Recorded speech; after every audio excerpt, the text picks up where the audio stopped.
but Fuchida doubted that unskilled Americans could penetrate even a moderate defense from their experienced Japanese fighters. He waited to see. Another officer in the observation deck above the tower, looking in the opposite direction through his binoculars, sighted the aircraft and announced over the intercom, "Sir, 14, no, 16 aircraft approaching from the southwest, heading toward the carrier Hiryu." Like patient hawks, the Japanese combat air patrol gathered and descended on the squadron of dive bombers, unloading their machine guns and cannons with relentless precision on their prey. In seconds, 6 American planes tumbled in flames to the sea. As the remaining 10 bombers approached the Hiryu on a slightly declining dive bombing pattern, black puffs of flak from Hiryu's 5-inch guns began pummeling the formation. Then their dozen or so 25mm guns threw up a tapestry of white anti-aircraft fire converging on the ever-approaching bombers. Wanting to know more of what was going on, Fuchida headed up to the bridge. Arriving, Fuchida's ears tingled as Genda read out the latest radio telegraph sent back by the 24 scout plane from the cruiser Tone. Sight what appears to be 10 enemy surface units, in position bearing 10 degrees distance 240 miles from Midway. Nagumo glanced at Genda as Fuchida and several other officers rushed to the map table behind them and hunched over. Genda continued, "Course 150 degrees, speed over 20 knots. He handed the telegraph to Nagumo. "Here," Fuchida pointed. "Sir," another officer at the map table said, "enemy position is approximately 200 miles from our fleet within striking distance." "Surface units?" Nagumo snorted. "What kind? Carriers?" He held on as the Akagi made a sweeping right turn. "That location makes no sense." Fuchida agreed. The search arc of the No. 1 plane from the Chikuma should have spotted the group an hour earlier. The position didn't make sense. Not only that, but he knew they couldn't waste their resources on worthless targets like oilers and destroyers. They'd come to take the island and engage the carriers. Period. Fuchida nervously tapped his finger on the map. Since the engineers on their carriers were now halfway through the process of rearming for land bombs, they'd be unable to quickly attack if they found American carriers, and they didn't have time to waste in making a decision. Fuchida glanced at Genda. They couldn't be fully prepared for a naval attack and a land attack at the same time, but which should they be prepared for? Nagumo said to Genda, "Communicate to carriers to suspend rearming of bombers and prepare for a possible attack on enemy ships." Nagumo shoved the note back to the messenger. "Ask them what kind." Below decks beneath a tied-down bomber, Kanagasaki wiped the sweat from his drenched brow onto his sleeve, tightening the last bolt of a land bomb to the belly of a Nakajima B5N when the intercom echoed out once again. "Attention! Suspend rearming operations immediately. Prepare weapons for possible attack against enemy ships." He and the crew, bracing against a torpedo on its cart, stared at each other incredulously. Even with brakes on the cart, they strained to keep it from shifting as the Akagi continued its drastic evasive actions. The bridge officers watched intently as the American dive bombers in the distance who made it through dropped their bombs on the Hiryu, each one exploding in columns of grey-white water in the sea. No hits. Smiling again, Fuchida shook his head at the foolishness of attempting such an attack with no fighter support and at such a poor angle, yet he still realized the fleet was lucky to have suffered no damage. Another courier arrived at the bridge and saluted Vice Admiral Nagumo. "Sir, lookouts have discovered high-level bombers approaching from the northwest. 5 groups of 3 B-17 bombers at approximately 20,000 feet."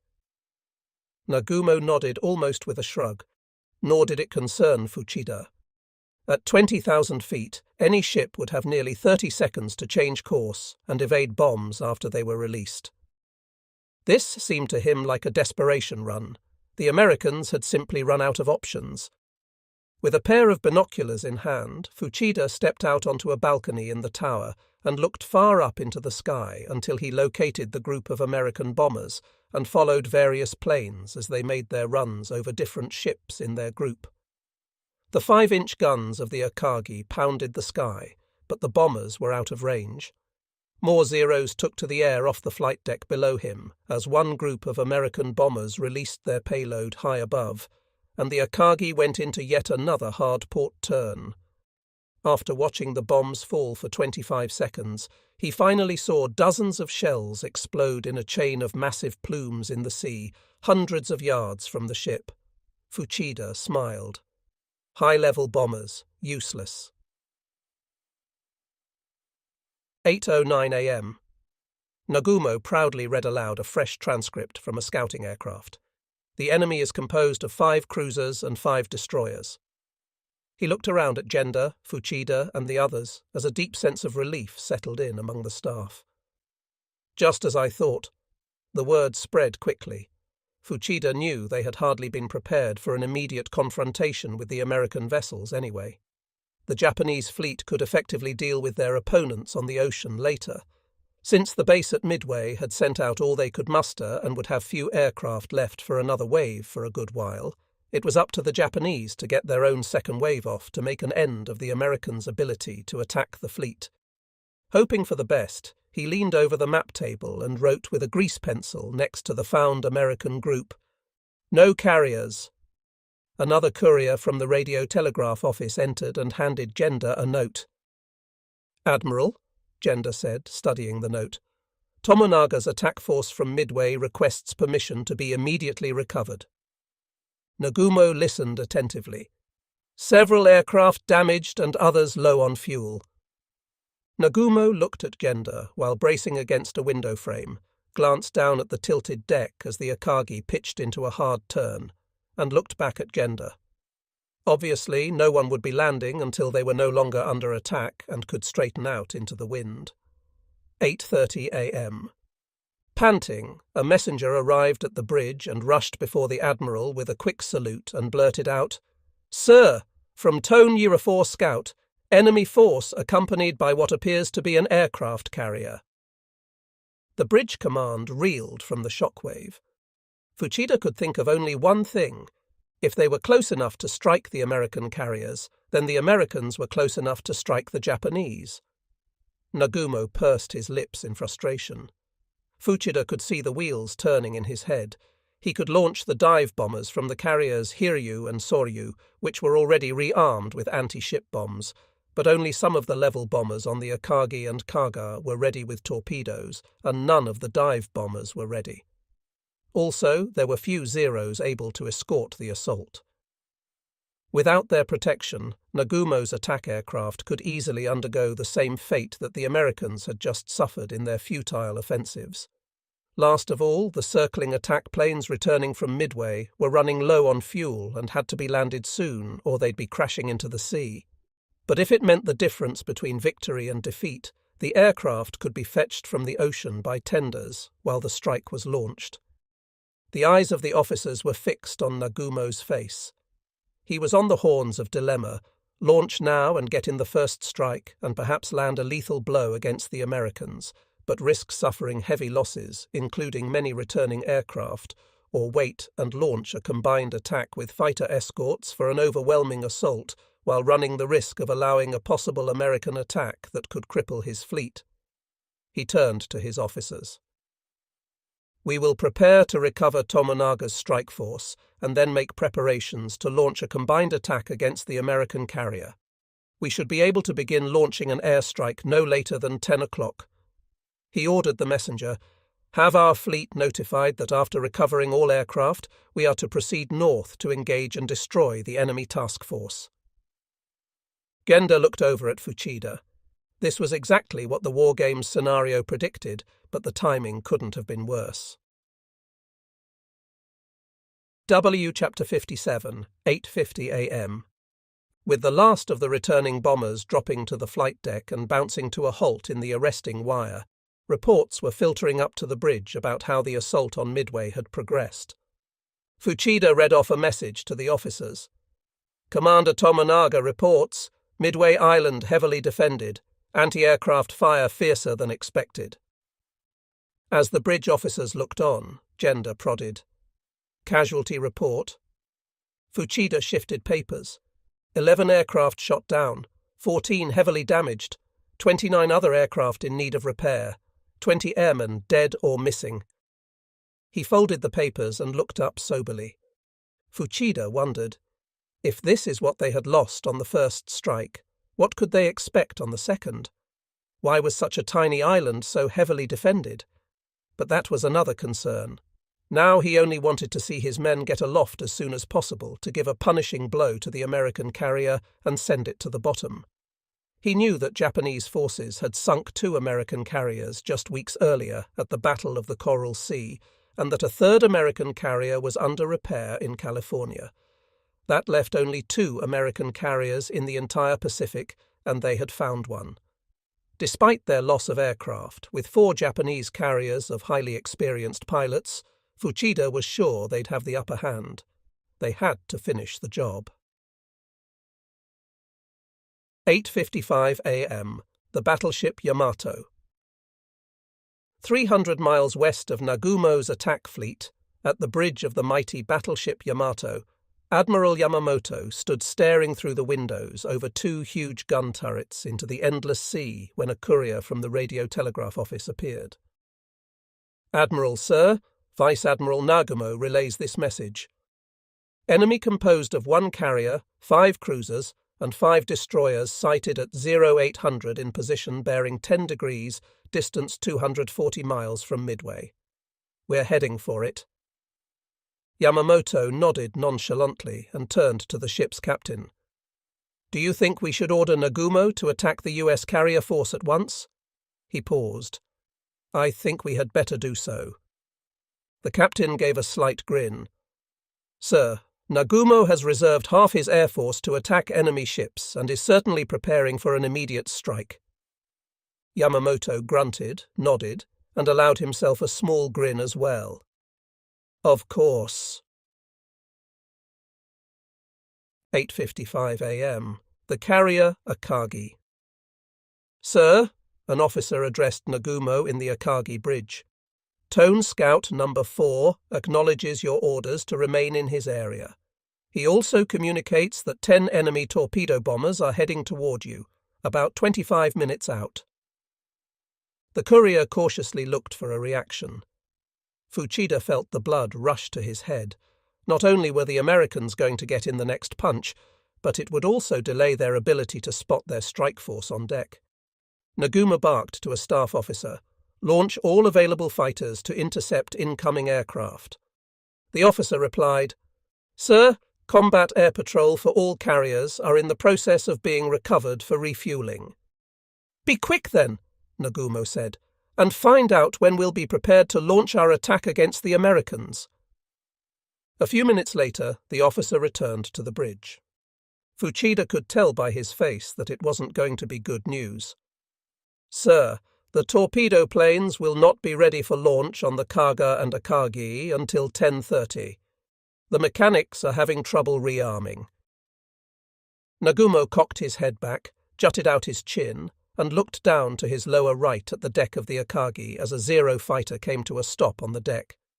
Fuchida could see in his eyes the bitter disappointment of having to endure another onslaught of American bombers before being able to launch their own strike force. They'd been very lucky so far, but no one knew if that luck could last. This was getting ridiculous. They needed to get into the fight. 9:18 a.m.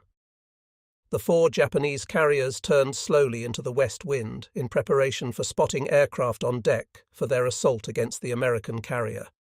Kanagasaki, in the hangar below, urged on his perspiring men as they unchocked wheels and rotated a Nakajima B5N2 newly rearmed with a torpedo, then heaved it toward the lowered elevator. But his team first had to wait until the Akagi had recovered their fighters and lowered them into the hangars for rearming and refueling. The lethal Zero fighters had done marvellously, but they had an acute weakness. Although they carried 500 rounds of 7.7mm ammunition, these guns were mostly ineffective against the heavily armoured American planes. Their 20mm explosive cannon rounds were deadly, but each fighter only had enough to last for 7 seconds of firing. Once the fighters had been raised back to the deck and relaunched, Kanigasaki's airmen still had to wait for the ship to stop zigzagging across the ocean in evasive maneuvers, an impossible environment for moving and placing aircraft heavily loaded with torpedoes for takeoff. An officer on the bridge peering through binoculars alerted, "Tone and Chikuma laying down smoke." A lookout above the Akagi Bridge at the top of the tower shouted, 16 bombers approaching, 22 miles out." All 3 long-range binoculars in the bridge swung to the horizon. 15 or 16 bombers, a bridge officer rattled off as he studied the group. Appear to be torpedo bombers, no escort fighters in view. Approximately 10 minutes to arrival. The captain yelled into the speaker tube to the ship's pilot below, "Swing to port." Fuchida anxiously looked down on the deck of 5 Zeros warming up. Just 30 minutes earlier, there had been 36 fighters in the air. Now they had only 18, but among them were some of the most skilled fighter pilots in the Imperial Japanese Navy. And they were waiting for the Americans. The agile Mitsubishi A6M Zero fighters were nearly 3 times as fast as their lumbering prey that approached in a wide V formation. The Zeros gathered from above and concentrated on the slow, low-flying TBD Devastator torpedo bombers, then fell from all directions, opening their machine guns and cannons with cruel precision. Exploding into flames, 2 and 3 at a time, the American bombers twisted and collapsed into ocean, streaking black smoke into the blue sea. Disregarding the relentless defensive machine gun fire from the rear gunners in the Devastators, the Zeros were undeterred and tore into the formation again and again until only 3 of the original 16 were left heading toward the carrier Soryu. The last of the 5 fighters on the deck of the Akagi soared into the air among cheers of the aircrew. Genda and Fuchida strained to follow the fate of the last 3 torpedo bombers who seemed to have made it through. Again, the combat air patrol fired down on the planes, blasting 2 more into oblivion. One lone plane droned on toward the Soryu, his rear gunner already shot dead. His torpedo splashed into the sea and headed toward the port bow of the Soryu as the pilot pitched his aircraft hard to the left, only to be met by the 5 newly launched Zeros from the Akagi. They quickly shredded his aircraft into a flaming wreck, where he joined his comrades in the sea below. From the bridge, Fuchida could see that the Soryu had made its move and barely avoided the torpedo. He breathed out a deep sigh. They had survived yet another attack, unscathed. 9:38 a.m. Fuchida reached inside his shirt with his left hand and gently felt his sweaty wound on his lower right abdomen. His pumping adrenaline had made him forget the throbbing pain of his operation, but now he began to feel faint and a bit dizzy. Over the intercom, word came from the tower lookout. Enemy aircraft approaching from the south. Appear to be 2 groups, roughly 30 miles out, close to the horizon. No fighter escorts in sight. Looking out the left side of the bridge to the south, Fuchida couldn't see them yet, but he was sure they were coming. The fleet now had more fighters in the air, but they were grouped to the northeast side of the fleet from their previous encounter, far to the northeast. As the 2 squadrons of American aircraft approached the outside of the fleet, they were greeted with anti-aircraft fire from the screening destroyers and cruisers, but successfully continued toward the southernmost carrier, the Kaga, just a few miles west of the Akagi. Fuchida looked up into the sky. No sign of his fighters. They were still too far away. Stepping to one of the mounted binoculars, he watched as the groups of approaching bombers split apart wider. Finally, the combat air patrol arrived and began attacking one of the groups. Once again, the fighters fell from above with guns blazing, easily downing the unprotected bombers one after another, but 2 of the bombers were able to drop their torpedoes toward the Kaga, which turned in the same direction the torpedoes were travelling, and escaped them. 6 rearmed Zeros began roaring off the deck of the Akagi into the battle as the second group of American bombers made their final approach to attack the Kaga from the opposite side. But by then, the Japanese fighters were amassing on the determined bombers and riddled the band of aircraft with machine gun and cannon fire. 4 bombers dropped in flames to the sea, but 3 others released their torpedoes toward the carrier, which, again, manoeuvred hard to starboard, evading every deadly fish. On the bridge of the Akagi, Vice Admiral Nagumo pulled off his officer's cap, wiped his perspiring face with a handkerchief, replaced his cap, and exhaled with a sense of subdued pride. Fuchida leaned over, bracing his hands on his knees, blinked and shook his head. It had been an unbelievably brutal 3 hours of nearly non-stop attacks by over 80 enemy aircraft. During the course of the morning, at Midway and among the fleet, the Japanese had downed 61 American planes at a loss of only 15 of their own. Not a single ship had been touched. They had run the gauntlet, and the Americans had failed. Fuchida stood up and winced, walked to the window, and looked down with a smile at the sailors on the deck below, who were shouting with cheers of joy, waving their white caps in euphoria.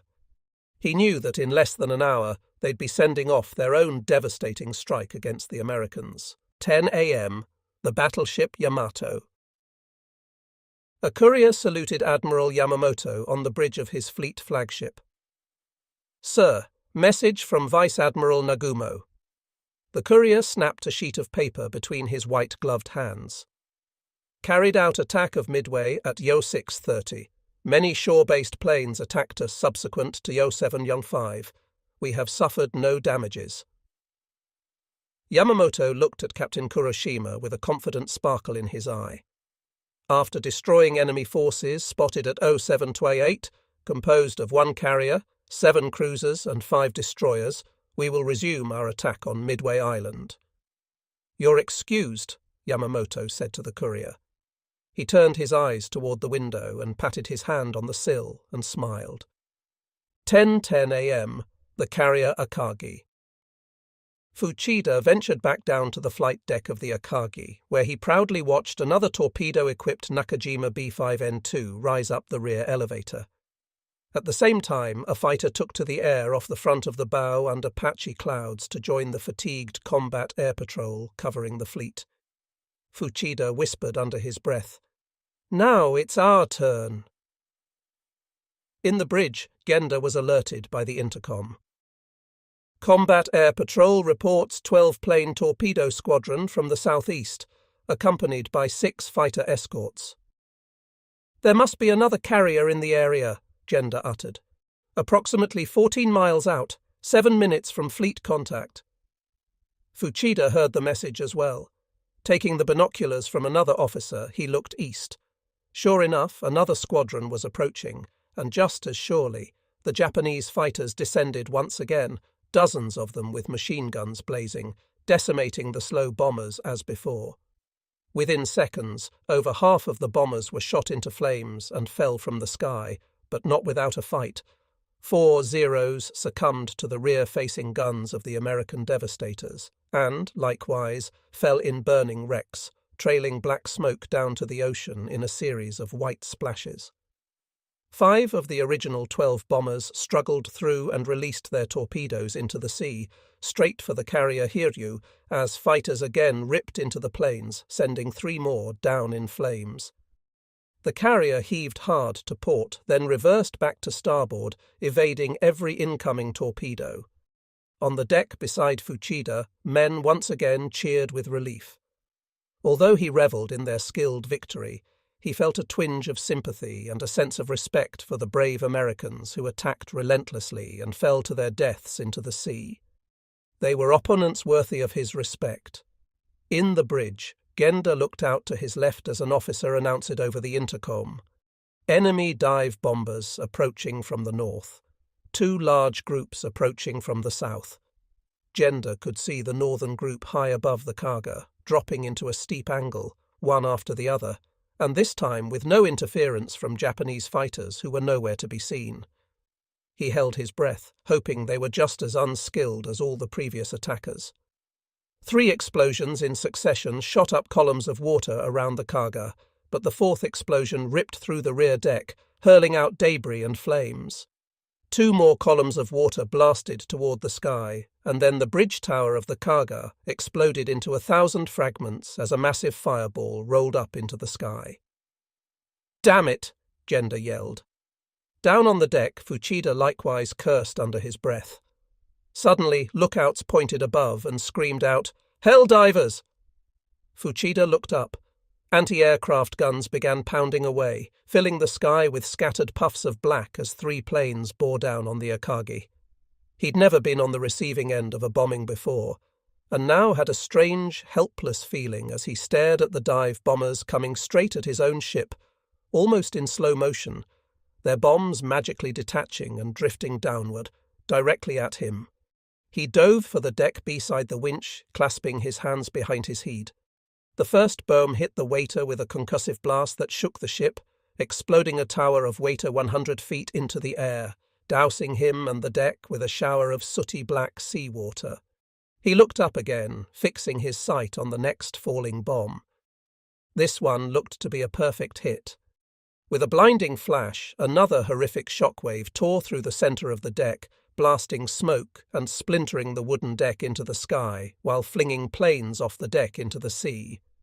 Then a 3rd bomb exploded in the waiter to the rear, sending a shudder through the huge ship from stern to bow and sending up another towering geyser of waiter. Then, just as suddenly, they were gone, leaving behind the rumbling flames in the hangar below, the distant drone of fleeing aircraft, and the idling bombers on the deck. Fuchida got to his feet and ran to see the damage. Planes sat upended, their tails to the sky. He looked down into the open center elevator, now fallen to the bottom and bent like molten glass as clouds of black smoke poured out and were blown by the wind. One hit, he thought, they could survive. Under dangling twisted steel in the hangar below, Kanagasaki and his crew furiously wrestled hoses from racks and began spraying foam through the billowing smoke onto a wrecked bomber engulfed in flames. As he fought one fire, he saw thousands of gallons of aviation fuel cascading across the hangar deck, advancing the flames beneath another fully loaded aircraft. Soon a dozen men were spraying foam. Kanagasaki craned his neck upward. Fuel pipes leading to the flight deck were fractured, dribbling more gasoline down the side of the hangar. On the flight deck, an overturned plane flashed into flames as it threw off more clouds of heavy smoke, its blazing fuel trickling across the wooden deck before dripping to the hangar below. Fuchida followed sailors carrying the wounded into the briefing room where they were laid on tables. "Why aren't these men being taken down to sick bay?" Fuchida yelled. "Sir," a sailor said, "the ship's on fire below. No one can get past." Bolting from the briefing room, Fuchida scrambled down a smoky ladder toward his personal quarters to fetch his notes and other items, but the dense smoke drove him back. A terrific explosion rocketed the passageway, throwing him against the wall. Fuchida yanked his shirt over his nose and mouth and stumbled back to the ladder. Halfway up he was stopped by a thought that shot through his mind. There were 33 others in sick bay with him that morning. If he had followed the doctor's orders, he would have been among them now, trapped. Struggling up to the blazing deck, he raised his arm to shield his face from the vicious heat. He flinched as another concussion from the hangar ripped through the deck, hurling a plane onto its back and shooting flaming debris high into the air. Wondering about the fate of the other ships, he gazed out and froze. Massive plumes of thick smoke poured from the Kaga. He turned to look in the opposite direction. His heart fell. There was the carrier Soryu, likewise a burning wreck. He stood in disbelief. In merely 5 minutes, their mighty carriers were reduced to self-destructive burning hulls. Shocked and bewildered, Fuchida strained to get back up to the bridge. More explosions rocked the vessel. Arriving, he could see there were no words for anyone to say. Vice Admiral Nagumo looked forward, immovable. Genda and Fuchida caught eye to eye. Genda's slightly parted lips revealed his clenched teeth as he muttered under his breath to Fuchida, "We should have known better." Nagumo continued gazing straight ahead as flames swept across the deck, black clouds momentarily blocking the view from the bridge every few seconds. The Akagi had become a volcano of death, consuming itself into the sea. Rear Admiral Kusaka urged gently. "Admiral?" The bridge trembled from another explosion from deep within the ship.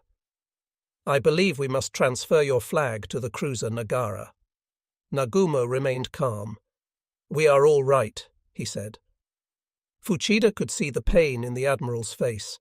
He didn't want to abandon his men at their worst moment. He wanted to believe there was some way to salvage his ship, which was hopelessly blowing to pieces before their eyes. The officers on the bridge and all aboard the Akagi were now being held hostage by the pride of an admiral who could not bring himself to give the fateful command to abandon ship.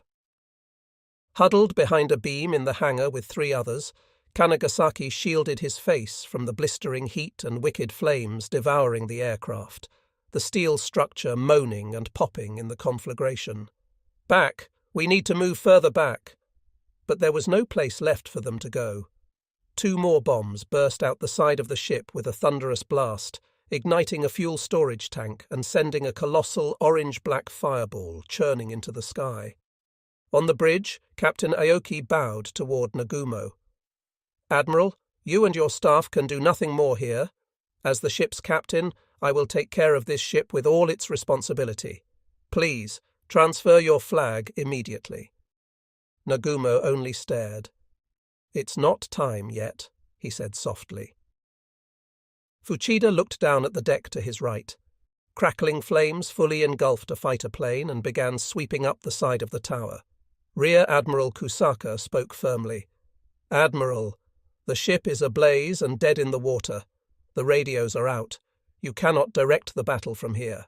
The carrier Hiryu is still intact. You owe it to our remaining men to carry out your duties there. Please." Tears began pooling around the edges of Nagumo's eyes. He tightened his mouth. With laboured breathing, he reluctantly lowered his head and nodded. The stairs were now blocked by fuel-fed flames. Fuchida peered out the port window to the water 80 feet below, a near fatal distance to jump. Impossible. Gender grabbed a metal stool, smashed out a front window, and threw a rope down to an anti-aircraft gun platform 14 feet below. One at a time, each officer clambered through the opening and shimmied down the rope as flames randomly licked at their heels near the bottom. The last man out, Fuchida grasped the sooty rope and swung outside the bridge into the smoke, wincing from his wound. As he began his descent, another bomb on deck exploded with a thunderous blast, breaking his grip and dropping him past the platform to the flight deck 20 feet down. Sprawled on the fiery deck, he was racked with pain but still conscious. Fighting to get back on his feet, splitting pain shot up through his legs and he collapsed to his chest. He knew both his ankles were broken. Another 2 blasts shook the deck as swirling clouds of acrid gasoline smoke shrouded him, stinging his eyes and searing his lungs. With trembling arms, he strained himself into a crawl. Great drops of sweat washed black soot from his face and dripped onto the wooden deck. His uniform smouldered from the flaming fuel beside him as it crept ever closer. He had imagined a more glorious end to his life, but felt the ropes of death tighten around him, pulling him down to his fate. His sight dimmed as he crumpled to the deck and breathed out, "If this is the way I am to die, then I'm ready." Blistering waves of smoke engulfed him. Emerging from the billowing blackness, apparitions in white appeared through the veil of smoke. 2 sailors who had braved the inferno reached out and clutched Fuchida's arms, dragged him from the flames, laid him on a bamboo stretcher, and whisked him to the bow. Only half conscious, from there he was lowered in a net sling and placed into a large rowboat with the other officers from the bridge. Fuchida laid his blackened head against a life-preserver as 6 sailors silently rowed the crowded launch to a nearby cruiser while he regained his senses. He listened to the lap of the oars in the water and watched his beloved Akagi continue to rumble and cough in the throes of death. His hopes for this battle were gone, his dream of defeating the Americans crushed.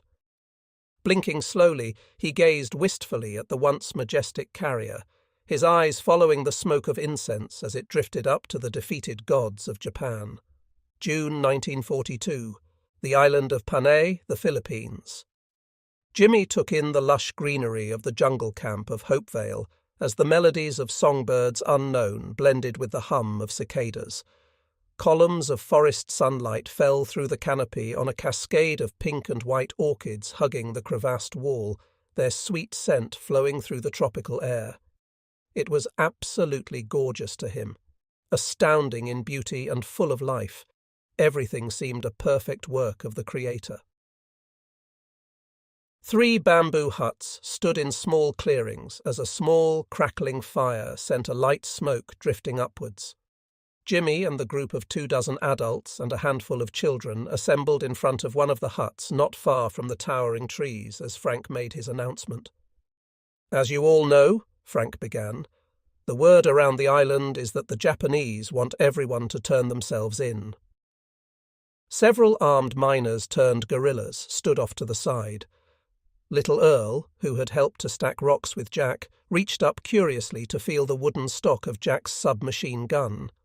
Jack smiled down, then motioned like he was going to hand the gun to Earl, who giggled. The clothes of all were dull with age, and they all stood barefoot except for the miners in boots. Charmer filled a tin cup with water trickling from a bamboo pipe and walked up beside Jimmy.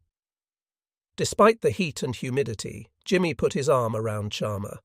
They'd long believed that this would all be over quickly, that hope was fast fading. Jimmy seriously wondered if he'd made the wrong move by coming to Hopevale in the first place, or maybe by just staying on the island too long. Too late to change that now. "We've received a letter from some of the university staff who are imprisoned downtown at Iloilo." Frank held up the letter for all to see. "They say that the Japanese are giving any Americans on the island 4 months to turn themselves in." He paused. "After that, anyone discovered will be killed. It's as simple as that. Surrender or be killed." Jack spit. "Or surrender and be killed. No one trusts the Japs." "We each have to decide what we want to do," Frank continued. "After 4 months, that's it." "Simon, Jack," Jimmy said. "We're no threat to them. They don't even know we're here. We're 3 miles from the closest road. If they ever found us, the worst that could happen is that they'd send us off to a camp." Most in the group promptly nodded. "I think we need to just keep to ourselves and mind our own business. Just sit things out until all this passes over, like a bad storm." Jenny, the nurse, added, "The local people need me here, and I see how much they've been encouraged by the church services we have here each week. I love these people, and I'm not going to leave them. Not now. I'm fine staying put." Jack loudly clanked open his Zippo lighter and lit a cigarette, leaving it dangling between his lips. "Get a load of this." He unfolded a worn colour comic book whose cover displayed smiling Asian men locked arm in arm waving flags. "Courtesy of the Japanese Department of Propaganda." He exhaled the smoker through his nostrils and read out loud with a decidedly sarcastic pitch. "We of Greater East Asia will combine our power and will become friends with the good countries of the world." He looked around. "Now ain't that sweet?" He read on. "Together we will spread our splendid culture throughout the Philippines." Jack rolled his eyes and flipped to another page of smiling characters working on roads. "The more we work, the more we study, we will achieve happiness. Then the people of Greater East Asia shall become prosperous. Let's become friendly like brothers." Jack abruptly folded the comic book, stuffed it in his shirt pocket, and yanked the cigarette from his mouth. "Anyone buying this crap?" A few ladies looked down in embarrassment at his language. The men stared. There were 8,000 American and Filipino soldiers stationed on this island. Just under 2,000 turned themselves in. The rest, well, they just disappeared into the jungle. Me and the boys from the mines have thrown in our lot with them. If the Japs want me, they're going to have to come and get me. No way that I'm going to lay down for the Japs. They're all a bunch of liars. Frank nodded politely. Yes, well, Jack, we're not all of the same inclination, but I think we see your point. The hospital surgeon, Fred, adjusted his gold, wire-rimmed glasses. I can't say it's safe here, but I can't say it's safe to go to a prison camp either. I've done surgery on children for years in the city. Now I have patients all over the jungle barrios. He clasped his wife's hand. Ruth and I have decided we're staying here. Jimmy looked at Charmer and caught her looking back at him. He raised his eyebrows in the slightest way. Charmer inhaled, blinked slowly, and nodded. Frank, Jimmy said, we know we're supposed to stay here. We're not going anywhere. Anyone else have anything to say? Frank asked. The people glanced around curiously. Then all those in favour of staying, raise your hand. All hands went up, and again everyone looked around. Well, from this day forward, for better or for worse, we're all in this together. The arms came back down. Frank scanned the group with dead seriousness. Until death do we part. Jimmy and Frank led their wives through the nearby jungle, pushing aside huge, shimmering leaves and arching ferns. It's pretty muddy, Jimmy said as he held a branch back for Charmer. Just don't twist your ankle on a rock or something. Charmer pulled her dress up a bit and stepped carefully as Frank led them to a vine-covered wall and drew some of the overhang aside, revealing a small cave. If we get an alert from a lookout, Frank said, that the Japanese are somewhere nearby, this is where we'll go. The other families have their spots too. Some have hideouts in the ground with camouflaged roofs. You can be right in front of them and can't see 'em. Jimmy ducked down a bit and entered the rock hollow as the ladies tentatively followed. Frank came in and let the vines drape back over the entrance. So, Ruth said, does this make us cavemen? That's cave woman to you, Frank replied. Jimmy hunched a bit, scratched his armpits and grunted like an ape. June 1942, Tokyo, Kempeitai. A 19 officer in his khaki uniform, sharply dressed in black riding boots, leather waist belt and a white armband on his left sleeve, slapped Jake across the face. How long was the flight deck of the Hornet? Blindfolded, Jake was kneeling on a concrete floor, with his hands tied behind his back and a 3-inch diameter stick of bamboo wedged behind the crook of his knees. Having not shaved or bathed in nearly 2 months, sweat and dirt matted his hair and beard. He reeked with the stench of sweat and human waste, but he hardly noticed as the screaming pain of his legs fogged his mind nearly to the point of unconsciousness. His bruised head wobbled. 700, 800, 700. The officer nodded to a soldier who walked up to Jake and stomped his boot onto Jake's thigh. Jake screamed out with what little energy he had left, his knees feeling like they'd explode. The 2 weeks he'd been in Tokyo were a blur of interrogations, beatings, meals of watery rice, and nights of being perpetually awakened by guards prodding him with poles into his cell. He felt he was drifting in a dark, surreal hell. 700? Jake twisted his head. 800? 800. He nodded unconvincingly and panted for air. 800 feet, 800.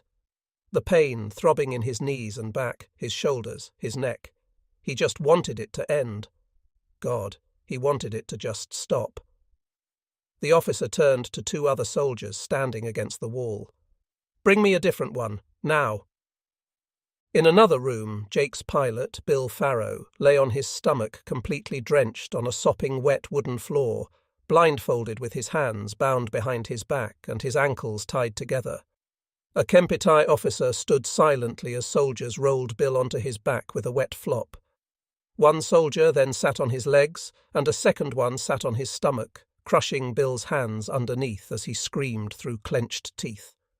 A third knelt at his head, bracing it between his knees, and proceeded to throw a coarse, wet cloth over his face. The officer motioned to a nearby soldier with a bucket who proceeded to pour a steady trickle of water over Bill's face as he grunted and twisted, gasping for air. After arching his back several times while choking in gurgles, his body went limp.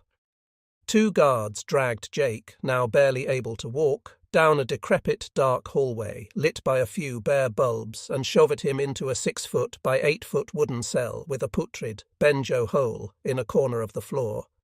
"Sit only," the guard barked in English. "No lying down."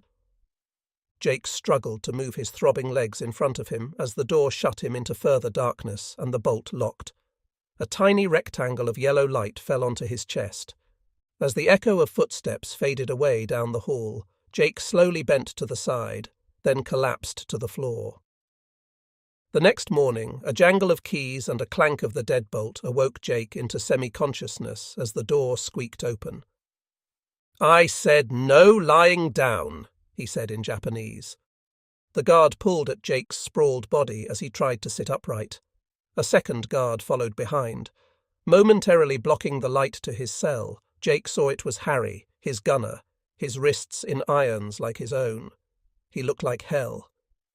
"No talking! Quiet!" the guard shouted in Japanese. Jake could figure out what he meant even if he didn't understand the words. The bedraggled gunner limped to the wall and grimaced as he slid down into a sitting position. After the door was locked again and the guards clopped off, Jake and Harry stared at each other soberly. With one eye nearly shut from bruising, Harry raised his shackled hands a few inches and gave a thumbs up with a smirk. Jake grinned back. They didn't break him. The stench was nauseating and his joints flashed with pain, but the joy of seeing his partner still alive flooded the cell with a subtle triumph. They spoke in the quietest of whispers. "They've got 3 others too," Harry said. "Who?" "From Hallmark's plane, the Green Hornet, Hallmark, Maida, and Nielsen." "What about the other 2 of their crew?" "Their plane hit the water. They drowned." Jake cautiously glanced up at the small peephole beaming dim light.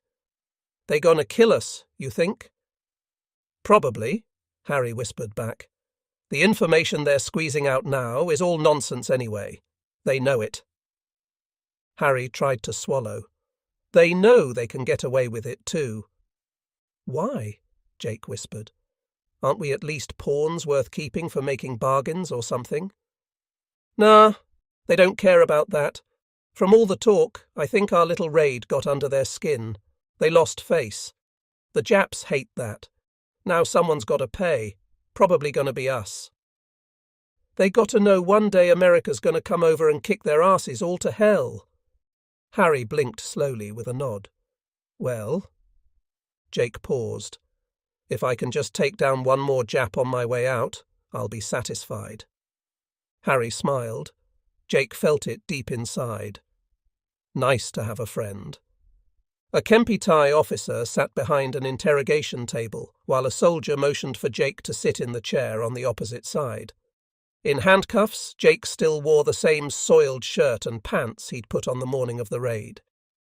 He sighed and took his seat. The officer leaned forward to hand Jake a pen and laid a small stack of papers before him.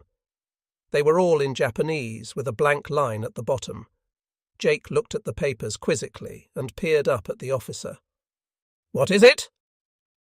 The officer blew cigarette smoke up toward the ceiling. "A confessional."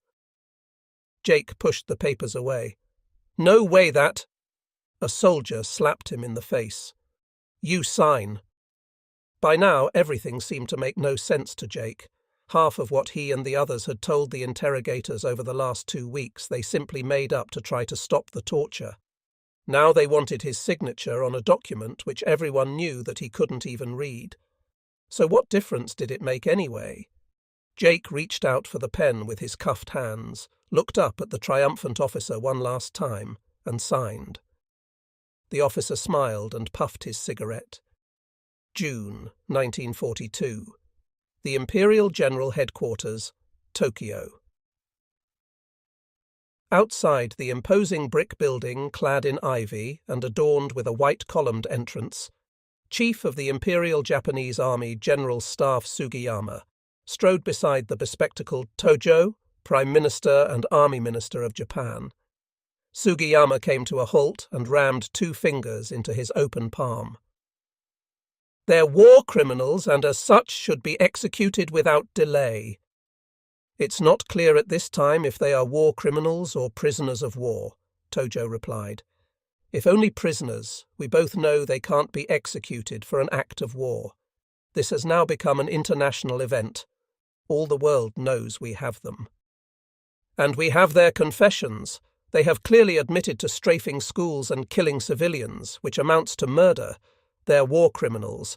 We have to teach the Americans a lesson. If they ever attempt such an act again, they will all suffer the same fate." Tojo began to pace again and brought his hands behind his back. And what would be the fate of the Japanese interned in camps in the United States? We have 8 of their men. They have thousands of our people. We cannot afford the chance for such unfavourable consequences. Snorting, Sugiyama looked away. Tojo continued. "Our best legal minds are looking into the rules of international law regarding this case. Even if they're found to be prisoners, I am inclined to create a law to impose the death penalty to execute them if they are found guilty of crimes." "Ex post facto?" Tojo nodded. "Tried in a military court, then?" "Yes, in Shanghai by the 13th Army under Lieutenant General Shimomura. I will send them back to where they were captured." "Shanghai, then." Sugiyama gazed up with a smile at a carefully pruned Japanese black pine. "Good." June 1942, Tokyo. Looking like rats dragged from a sewer, soldiers paraded the 8 American prisoners through the streets, shoving them with rifle butts through a quickly growing crowd of jubilant, shouting onlookers. Jake narrowed his eyes in the rare sunlight beaming on his filthy head as he shuffled along, both hands and both feet in irons.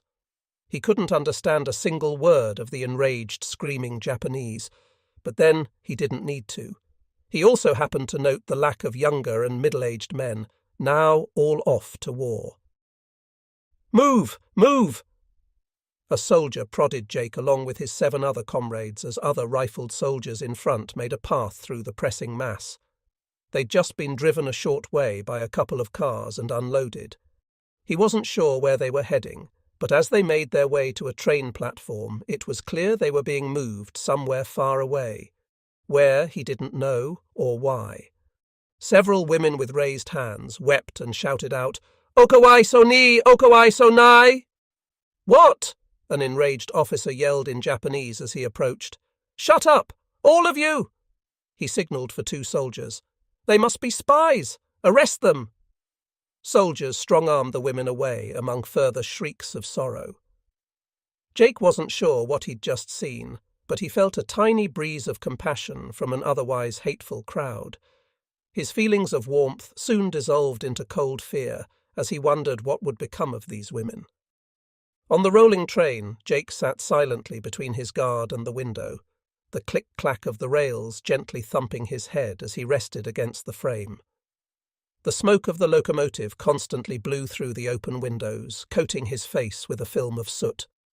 Japanese passengers peered in from the preceding coach and briefly stared stoically at the odd cargo of American prisoners. The ache of the overly tight shackles on his wrists and ankles was quickly forgotten when he and the others were given the first real food of their captivity: rice, white radishes, soybean pods, and shredded cabbage. Jake wolfed down the food, fearing it might just as quickly be taken away.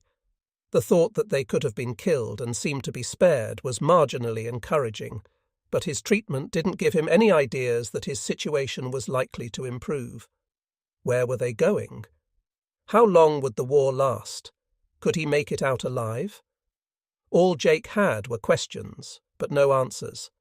After several pain-filled, sleepless days and nights of trains, ferries, cramped cells, and a wretched berth in a freight ship, the 8 prisoners finally arrived at the Bridge House, a former British hotel in Shanghai that had been taken over as a Japanese headquarters and jail facility. Here they were corralled into a 10-foot by 15-foot room, a makeshift cell, all 8 shoved in with over 20 others, a mix of Chinese boys, men, women, and a Russian. Jake saw a bucket in the corner of the room that overflowed with waste and an emaciated old man who lay on the floor motionless. He wasn't sure if he was dead or alive. Jake wasn't sure how long he'd be alive either. It had to be over 90 degrees. The sweat and smell was unbearable. The only way to rest was to take turns squatting against the wall or curled in a ball on the floor. As the guard pushed the heavy wooden door of vertical wooden bars into its latch, the combination of stifling heat with the stench of human waste made Harry vomit. Jake cringed and looked at Bill, who closed his eyes. Every one of the Americans was bruised, lame in some degree, and covered with sores, scabs, and open wounds from their many beatings. Lice and bedbugs incessantly gnawed at their withering flesh, but Jake was grateful for one thing. For the first time he was among the 7 other flyers in one place and able to talk freely. After each took his turn to unwind his tale of where he grew up, what he wanted to do, who he wanted to marry, and, most importantly, what food he missed most, from biscuits and gravy to rhubarb pie with vanilla ice cream, the conversation gravitated to the inevitable. "How long?" Jake queried Bill. "How long can this last? What do you think'll happen to us?" After a long pause, Bill replied with his refined drawl, "Well, these Japs been fighting the Chinese for 5 years already, and they've been gearing up for a war with us for a while. Word is, they've got 5 million men on the ground. We don't even have 1 million soldiers in the entire USA." "We gonna win it?" Bill nodded. "Oh yeah, we'll rain fire on 'em, but we'll all be dead by then." There was a long, uncomfortable silence. "Yeah, but dead from what?" George added. With his 6-foot 2-inch frame and his straggly hair and beard of red, he was a one-man freak show the guards frequently came to gawk at. They'd never seen red hair before. "Take your pick," Bill answered. "Starvation, disease, torture, firing squad, decapitation." The men looked down at 2 rats darting between their bare feet. "Rat bites." "Don't they need to keep us to trade or something?" Bob, the co-pilot, asked. "They've got to." "Maybe. Maybe not," Bill replied. "If they're losing, they'll most likely just shoot us all. They've broke every rule there is. We talk, and they'll be court-martialed and hung high. Dead men don't talk." "Quiet," Jake whispered. "Here they come." 2 guards approached with a bucket and some pans, and soon one began ladling yellowed, watery rice mixed with dirt and debris into pans as the other passed them in. As a woman squeezed forward, she lost her footing, slipped, and thumped her head against the wall and shrieked as she fell to the floor. Both guards burst out in laughter. One of them reached for a baton attached to his keys. "Too sick? You're too sick to stand up? I'll make you sick if you want to be sick." He reached between the bars and beat the woman on the head with his baton, who howled and crumbled under the blows. Jake winced in disbelief. He was an enemy soldier and had attacked Japan. He was sure he had killed people as well. But even if this Chinese woman had done something wrong, he couldn't fathom treating a frail woman like an animal, and wondered why these Japanese seemed so different from Americans. There was bad in America, sure, but not like this. You don't beat a woman like that, especially if she's sick. He recoiled at the brash wickedness. The 8 prisoners stood at attention as best they could on the dirt courtyard of the Kiangwan prison in the morning sun. Beyond the walls, Jake could hear the voices and shuffling of many others, but could see no one. He knew they were special prisoners because of their raid, but he was getting used to special treatment. He didn't know what was up this time. A squad of armed soldiers stood at attention to the side as a short, black-booted army officer with his sword proudly strode across the yard toward a small step stool in front of the men. He turned abruptly to face the prisoners, then stepped up to address his captive audience. Much to his consternation, despite his step stool, he found himself still having to look up into the eyes of Bill Farrow, who stood directly before him, Jake's pilot, who towered over all the rest at 6 feet 4 inches. Jake did his best to hide his glee at the officer's disappointment.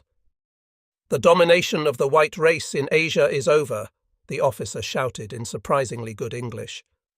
"You are an inferior, worthless race who owe your lives to the benevolence of our emperor." He slowly scanned the gaunt, bedraggled row of airmen. "Although we have cut off 50 heads this morning, I regret that I cannot do the same to you, for the spirit of Bushido prevents me. However, violation of a single command will result in instant execution." He inhaled deeply, slowly breathed out, and narrowed his eyes. "You will be forever subjects of Imperial Japan." Jake was getting tired of all the speeches of superiority and was beginning to not care if he lived or died. The officer was a little man to Jake in every way. A nothing. July 1942, Madras, Oregon. Mr. Andrus looked up from his tractor as his wife waved her hands, running from their house toward him. He killed the engine as a cloud of dust rolled over him and dismounted in the late afternoon sun. Chickens squealed and flapped as Mrs. Andrus ran out through the flock, panting with a letter in one hand and a ripped open envelope in the other. "They still don't know where Jake is," she let out, breathing hard. She handed the sheet of official letterhead to her husband. "It's from Congressman Pierce." Mr. Andrus pushed his straw hat back a bit and studied the note. "They don't know if he's being held prisoner or if he's—" As she put her hand to her mouth, he reached his arm around her shoulders and grasped her with his weathered hand. "They'll find him," he said firmly. He watched the tears roll down her cheeks, leaving streaks in the dust on her face, and felt her muffled sobs as her back heaved. He looked out to the setting sun over the mountains. Giving her a gentle squeeze, he whispered again, "Don't you worry, they'll find him." July 1942, Yokosuka Base Hospital, Tokyo Bay. A military hospital truck rumbled past armed guards in front of the broad concrete steps of the brick hospital building. Fuchida sat up in his hospital bed with a couple of pillows propped behind him. His feet, both in casts, protruded from under the sheets. Refolding his newspaper and laying it flat, he turned to his roommate, Egusa, his old flying friend and fellow casualty from Midway. "Who else?" Fuchida said. "What about Kanigasaki, my flight mechanic? Did they ever find him? Was he picked up by another ship?" Both of Egusa's arms and hands were wrapped in gauze, and the side of his face was distorted from burns. He shook his head. "They told me they rescued over 1,000 from the Akagi, but not him. We lost 3,000 of our best men, along with all 4 carriers, and they said that the Americans had 3 carriers in the area, not 2. It seems like they knew we were coming." Fuchida picked up the newspaper again and stared at the wall, absorbed in thought. Friends he felt he had just spoken with yesterday, laughed with, ate with, now gone, and for what? He didn't see any way they could ever recover from their losses, and the US was now building like crazy. The Japanese Navy would eventually be overrun. Anyone could see that. By several strokes of luck somehow, he'd managed to survive. He shook the newspaper to flatten it, tried to read, and then pulled it down. "I still can't believe they're doing this to us. No phone calls, no letters, no visitors. This is ridiculous." "You've seen the newspapers. Our Imperial Navy smashes the Americans." Egusa grinned. "They can't have you go around talking and spoiling all their good news, can they?" Fuchida angrily tossed the paper onto a metal tray table. "What's the point? Do they think the Americans are going to hide the truth from their people as well? Sooner or later it will all come out, and then the people will know they've been lied to." He looked away. "They should just tell the truth and own up to it." After a long pause, Fuchida uncomfortably shifted about. "I think it's time we just do what we've been planning." "Now," Egusa said. "AWOL? We could be court-martialed." "I'm tired of lying here." Fuchida sighed and looked at Egusa. "I'm calling a taxi and sneaking out. Are you coming or not?" Egusa raised his eyebrows ambiguously. "You have to come," Fuchida said. "I can't leave without you. You're carrying me out." He knew he could depend on his old friend. Breaking into a grin, Agusa nodded with resignation. Fuchida smeared his artist's brush on the palette, blending the green with a touch of white, then brought it to the canvas of a roughly painted bonsai tree, paused, and daubed the green onto a branch. Miyako, now 5, gazed in amazement. "Daddy, make it greener. The other branch." He turned to his daughter beside his wheelchair. "I am. Be patient, little one." Haruko set a cup of tea on a small stand beside him and rested her hand on his shoulder. Balsa wood and paper airplanes dangled from the ceiling, slowly turning from the breeze of an open window. Some were painted shades of olive green, others were simply raw paper and wood. "Well," Fuchida said as he wrapped a rag around his brush, "that's all for today." Even though his family lived only 5 miles from the base, they hadn't seen him since he left for Midway, though they knew he made it back to the hospital. Fuchida knew Haruko would be relieved to know his injuries weren't crippling and elated just to see him alive and well. He was glad to enjoy his family and breathe the fresh air of ordinary life, even if he knew it wouldn't last for long. "Daddy," Yoshia, now 9, tugged his father's sleeve. "Can you help me build a 2-engine bomber? That's what I want to make next." He spun his chair around to face his son, who held up a magazine photo of a Type 1 land-based attack aircraft in front of his face, his eyes just peering over the top. Fuchida took a sip of his tea. "We'll get plans tomorrow, okay?" "Okay. Can we paint this one?" "Sure. That'll set off the Hinomaru nicely." As Yoshia and Miyako happily trotted off, Haruko wheeled Fuchida near his favorite window overlooking the ocean. "Are you relieved?" Haruko asked. More like surprised. "No reprimand from the base. They're going to give me a desk job until I recover." He knew he was too valuable to be severely reprimanded for his escape shenanigans. He'd get a slap on the wrist, that's all. He reached for her hand. "You'll be able to visit me in the new hospital I'll be staying at in Ito City, too. They want to keep me away from the Yokosuka base. They're afraid I'll talk too much and confuse people with the facts." Fuchida unconsciously let go of her hand as his eyes followed a distant plane. "I feel for Yamamoto. He took full responsibility for our defeat at Midway. A lesser man wouldn't have done so.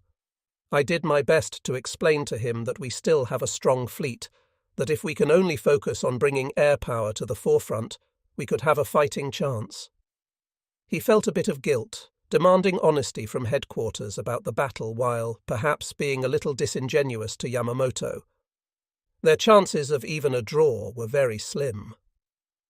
Haruko rubbed his shoulders and shyly ventured a question. "What do you think is going to happen?" He thought for a moment.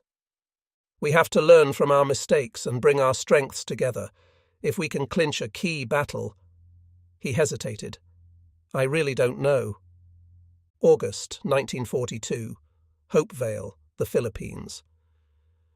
"I haven't done this in a while, but I'll do my best," Fred said, holding up a scalpel that glistened in the sun. The group sat together on a large grass mat beneath the trees in the mid-afternoon sun. Jimmy looked on with unease. This was unpleasant. "You'll only have one chance," Ruth said, "so you'll have to do it right."